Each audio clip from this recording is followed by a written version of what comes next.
Olá, bem-vindos à nossa conversa de hoje. A gente vai mergulhar aqui no universo fascinante dos memes de internet. Oi! E com foco especial, né, na tal da zoeira brasileira. Exato. O que será que faz esse nosso humor online ser tão particular? É isso que a gente quer explorar. E não só isso. Vamos dar uma olhada também em como os memes funcionam como artefatos culturais mesmo, sabe? Conteúdo que a gente cria. O tal do UGC, né? User Generated Content. Isso. E até os desafios de preservar essa cultura digital toda, que não é fácil. Com certeza. Bom, para guiar a nossa conversa, a gente está se baseando em algumas fontes, né? Tem uns artigos acadêmicos que analisam o humor brasileiro na internet. Tem também estudos comparativos, olhando como diferentes culturas criam conteúdo online. E até discussões sobre memes como patrimônio digital. Olha que chique. Pois é. Então, a nossa missão aqui hoje, qual é? É tentar desvendar a essência da zoeira. Sacar as funções culturais dos memes. E refletir um pouco sobre como a gente analisa e, quem sabe, até preserva esse fenômeno todo, que muda o tempo todo. Bora lá então. Para começar do começo. O que é exatamente um meme? Essa palavra está em todo lugar. A gente usa muito, né? Mas a origem é até curiosa. Vem lá do Richard Dawkins, biólogo, em 76. Dawkins, o do gênio egoísta? Ele mesmo. Ele pensou no meme como uma unidade de cultura, tipo um gene mesmo, que se espalha, se replica. Uma ideia que pega, basicamente. Mas o meme de internet, o que a gente vive hoje, é um pouco diferente. Não é só uma ideia. Tem a imagem, o vídeo, o texto, a coisa toda, né? Exato. É uma peça cultural. Geralmente tem humor, mas não sempre. E o ponto-chave é que ela se espalha online. E mais importante, ela é remixada. Ah, o remix. As pessoas pegam, mudam, criam em cima. Isso é o que o Loris Lessig chama de cultura de leitura e escrita. A gente não só consome, a gente participa, recria, e essa capacidade de evoluir, de ser adaptado, é o que diferencia o meme de algo que só, sei lá, viraliza por um tempo e depois some.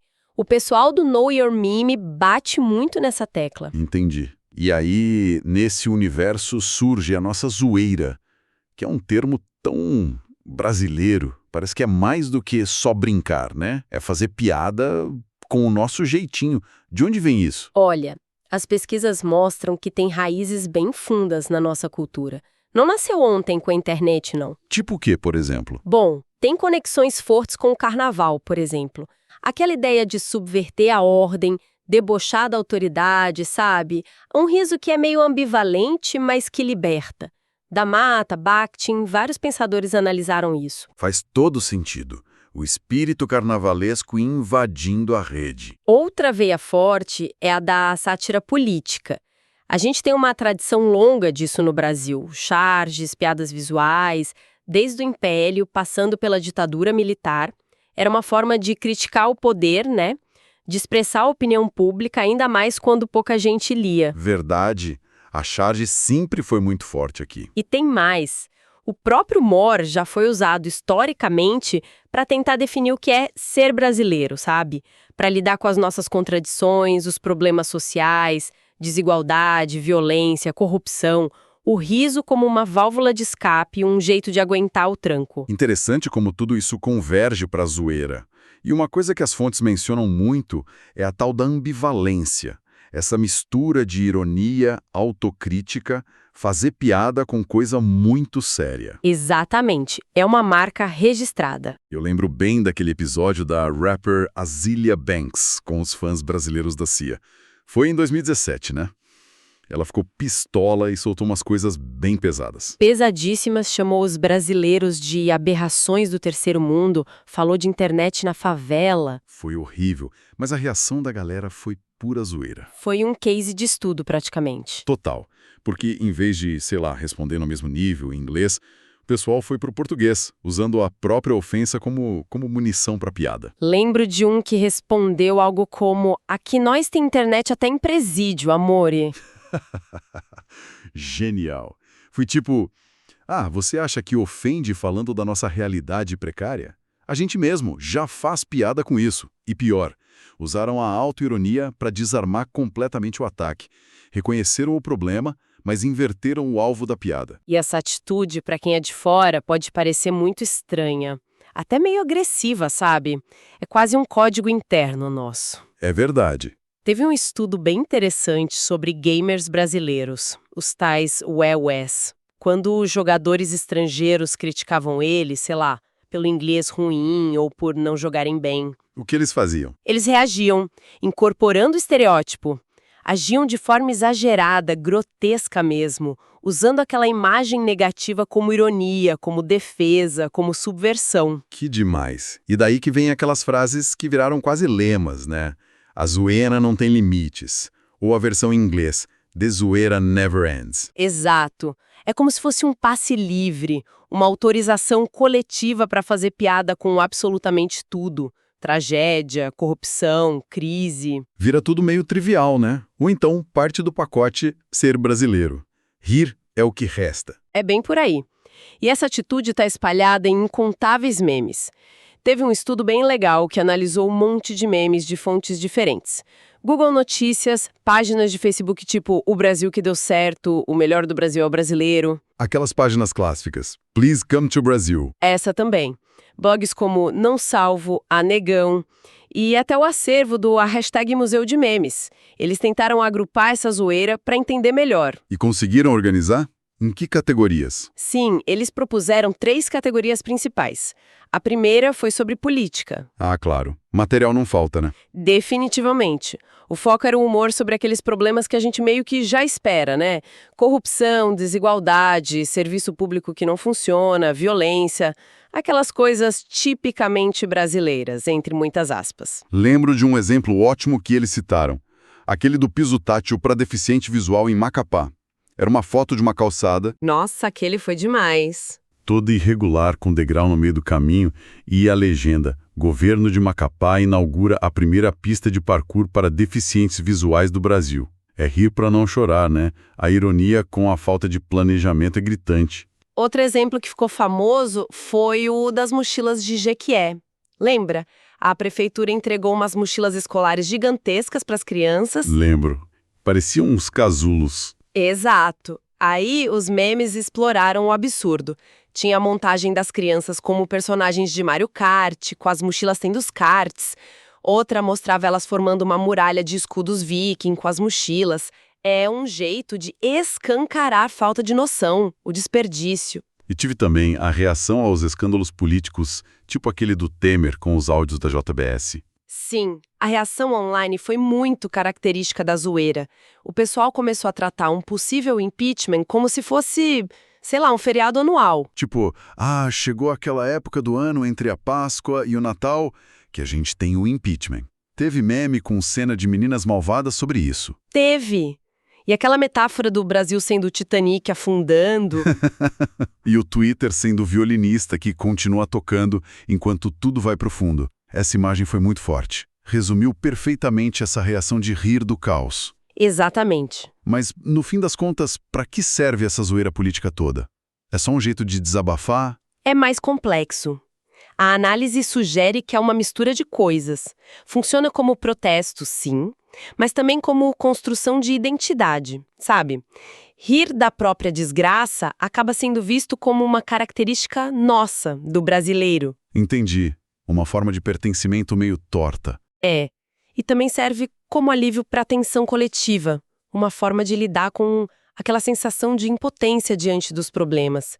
E claro, mesmo que só no nível simbólico, é uma forma de subverter o poder, de tirar um sarro de quem está lá em cima. Certo, faz sentido. E a segunda categoria que eles identificaram? Era sobre o brasileiro? Isso, o brasileiro. Aqui o foco muda um pouco. É a representação simbólica do brasileiro comum. Geralmente tem uma alusão às classes mais baixas, sabe? Destacando comportamentos, a estética, muitas vezes com um olhar meio irônico, meio de fora. Tô entendendo. Tem aquele exemplo clássico, né? A foto da moça sorrindo com um copão de cerveja na mão. E um caminhão pegando fogo atrás. Essa mesma. A legenda viralizou. Bem-vindo ao Brasil.jpg. E os comentários iam na mesma linha. O importante é que a serva tá gelada. A arte brasileira de lidar com os problemas. vira quase uma metáfora da nossa capacidade de, sei lá, manter a calma. Ou a indiferença mesmo, no meio do caos. É uma imagem muito potente. E tem também a celebração da gambiarra. Lembra da foto do carro que usava um espelho de banheiro no lugar do retrovisor quebrado? Lembro. Clássico da criatividade nacional. E o comentário era algo como: o brasileiro olha para o engenheiro e fala, kkk, engenheiro. É uma exaltação dessa capacidade de improviso, de se virar com o que tem, diante da diversidade. O famoso jeitinho brasileiro virando meme. E teve a sarrada no ar. Aquilo foi um fenômeno. Um passo de dança do funk, né? Que imitam um ato sexual super popular nas favelas. Virou um mega meme quando começou a ser reproduzido em lugares totalmente aleatórios, por crianças. O absurdo da situação, combinado com algo que é visto como muito nosso. Usaram até em montagem com o Super Mario. Sim, para localizar a identidade brasileira, contrastando com referências globais. Tipo, nosso pulo é a sarrada. Então, essa categoria do brasileiro parece ter uma dinâmica meio complicada, né? Quem faz o meme às vezes parece se colocar um pouco acima, rindo do jeito do povão, mas ao mesmo tempo tá falando de si mesmo. Exatamente. Tem um pouco desse humor de superioridade, sim. Talvez uma visão da classe média conectada sobre o cotidiano das classes mais populares, o dia a dia mais raiz. Mas é inegável que tem também autoidentificação. Ao falar do brasileiro, a pessoa, de certa forma, também fala de si. Acaba validando aquilo como nosso. Acaba reconhecendo e validando esses comportamentos, essa estética, como genuinamente brasileiros. E isso cria conexão, define uma identidade nacional online, mesmo que seja banhada em ironia. Entendi. E a terceira e última categoria? Era sobre cultura popular, né? TV, música. Isso, humor sobre conteúdo da mídia de massa. Especialmente TV aberta, programas populares, celebridades, coisas que têm um alcance gigantesco. E a zoeira retrata isso como algo meio bizarro, às vezes ultrapassado, brega para alguns, mas autenticamente brasileiro. Exatamente. Pega o exemplo do programa Casos de Família. Os temas eram surreais, né? Carol tentou matar sua irmã com uma faca por causa de um bife. Aquelas discussões acaloradas no palco. Meu Deus, era muito drama. E o meme trata o programa ironicamente como o melhor da TV, justamente por ser tão absurdo, tão simbólico de uma certa TV popularesca. Lembro de um comentário que dizia: eu já fui pra porrada com a minha irmã por causa de um pão de queijo. Identificação total. É verdade.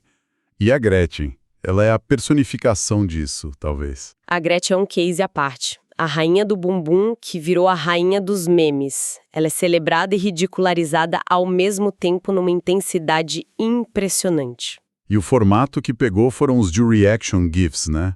Usam cenas dela para expressar qualquer sentimento. Qualquer um. Felicidade, tristeza, choque, deboche. Tem um GIF da Gretchen para todo. Cria uma identificação enorme. E aí vem as comparações irônicas com estrelas pop internacionais, tipo Ariana Grande. Dizendo que a Gretchen é a inspiração atemporal do pop. Exato. É pura autodepreciação, claro. Mas, de novo, é um jeito de marcar a nossa identidade cultural por contraste. Tipo, as nossas divas pop são a Gretchen. E a gente ama ou odeia isso. E qual a função dessa zoeira com a cultura popular? É só rir do que a elite considera baixo nível. Tem um componente disso, sim. O usuário de internet, talvez o de classe média, rindo da baixa cultura, da cultura de massa, mas, de novo, está misturado com autodepreciação, rir do próprio país, da própria cultura, numa rede global. E com reconhecimento. Reconhecimento de que aquilo faz parte da De gente. que essa TV popular, essas celebridades, por mais bizarras ou bregas que possam parecer para alguns, ajudam a construir a identidade nacional. Os pesquisadores conectam isso com ideias como consumo irônico.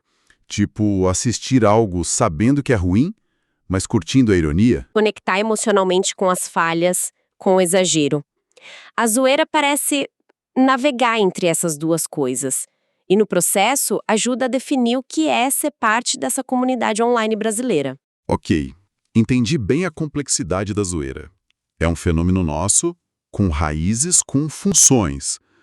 Mas agora, saindo um pouco só do Brasil, e se a gente quiser entender como o conteúdo que as pessoas criam na internet, o tal UGC, funciona em diferentes culturas, como dá para comparar memes do Brasil com memes do Japão, por exemplo? Aí o buraco é mais embaixo. É um desafio enorme para a pesquisa. Como é que você compara a unidade de análise é o país, a língua, e como você identifica a cultura ali no meio daqueles textos, imagens, vídeos? Imagino que seja complicado mesmo. Propôs um modelo com 4 camadas para tentar ajudar nessa análise transcultural do UGC. 4 camadas, de novo, parece um número mágico. Quais são essas camadas, resumidamente? Bom, a primeira camada são os valores, as crenças mais centrais que guiam o comportamento das pessoas, como elas avaliam as coisas. Tipo modelos que falam de individualismo versus coletivismo ou segurança versus autoexpressão. Aqueles modelos de pesquisa social, tipo Hofstede, Schwartz. Exato. O interessante que ela nota é que na internet, valores que na teoria seriam opostos muitas vezes aparecem juntos no mesmo meme, no mesmo vídeo. Curioso. E a segunda camada? A segunda são os quadros, ou frames. São as ideias que a gente usa para dar sentido ao que está acontecendo. Como uma história é contada.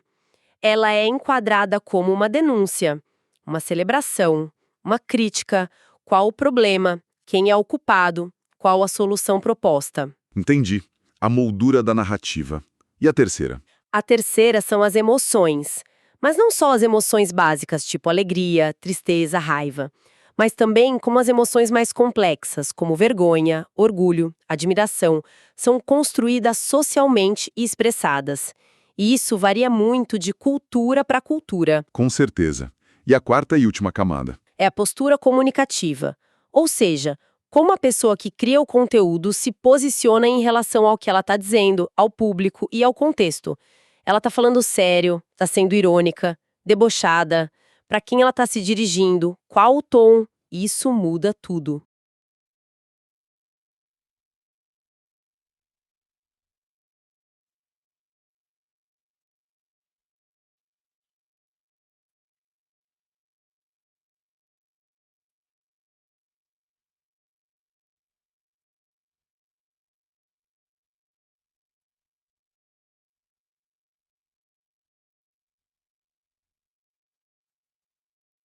Faz todo sentido analisar por essas camadas. Dá uma estrutura. E a Schiffman usou esse modelo para comparar conteúdos que viralizaram em vários lugares. Usou sim. Ela analisou, por exemplo, aqueles vídeos de cartões confessionais. Adolescentes escrevendo em cartões sobre traumas pesados, tipo bullying, abuso, com uma música triste no fundo, Nossa, pesado. muito.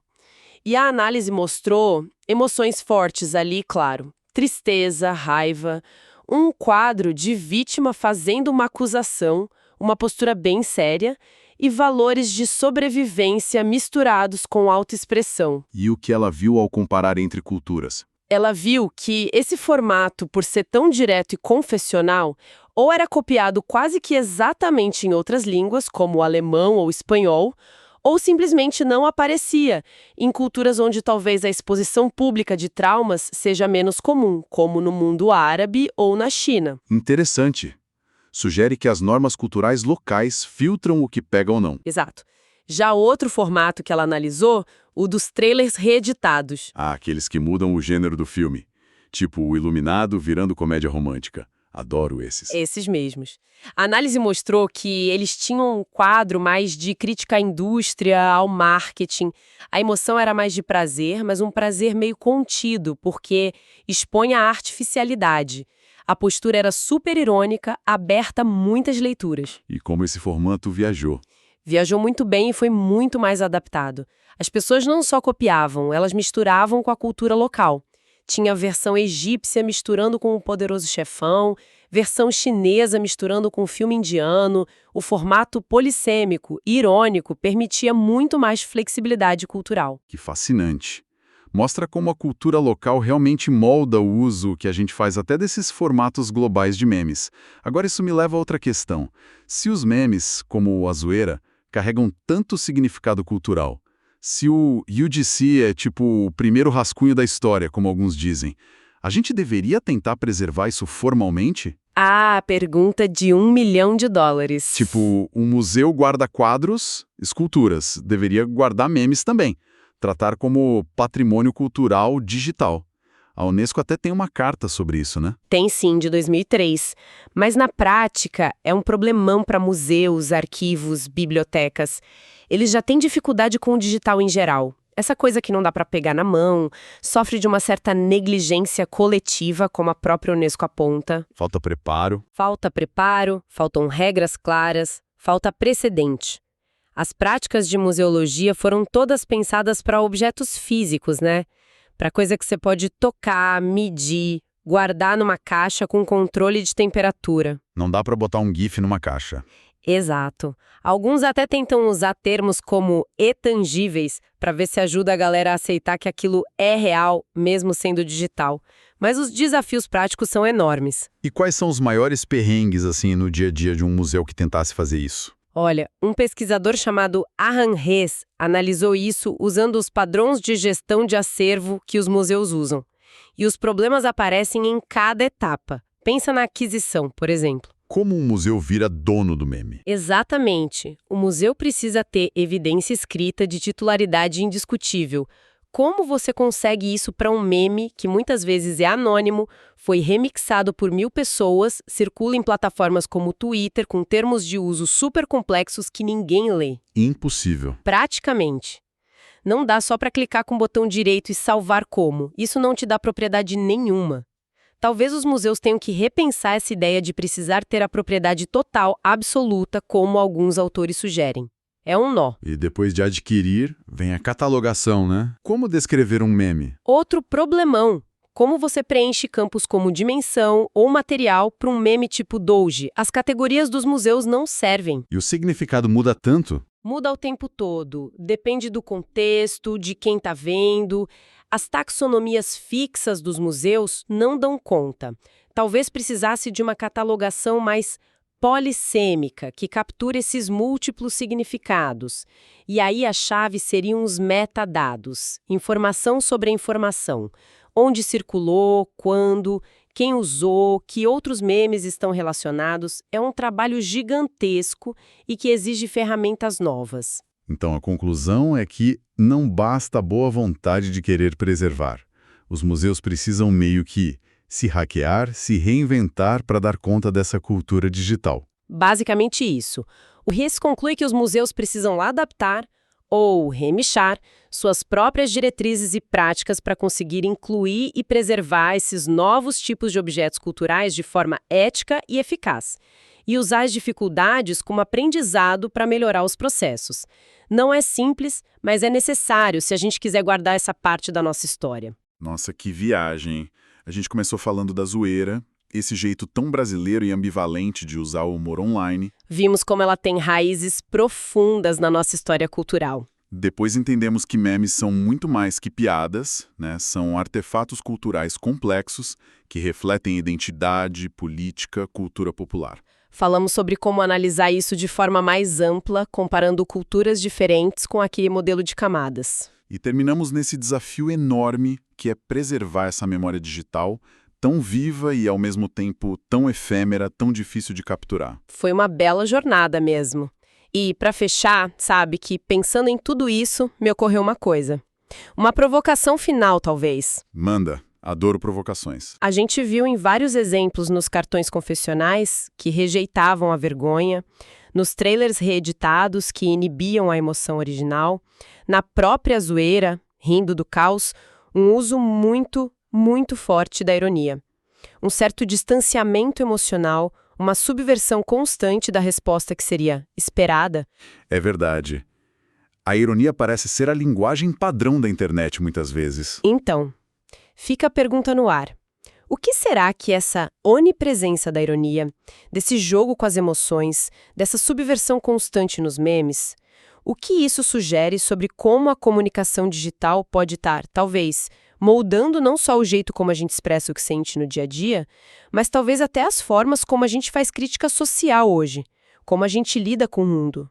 Uau! Que pergunta forte para a gente levar para casa. Será que a ironia constante nos anestesia? ou nos dá novas ferramentas para criticar? Fica aí para a gente pensar. Excelente ponto para a nossa reflexão. Muito obrigado pela companhia nessa análise super rica. E a gente se encontra na próxima. Até lá!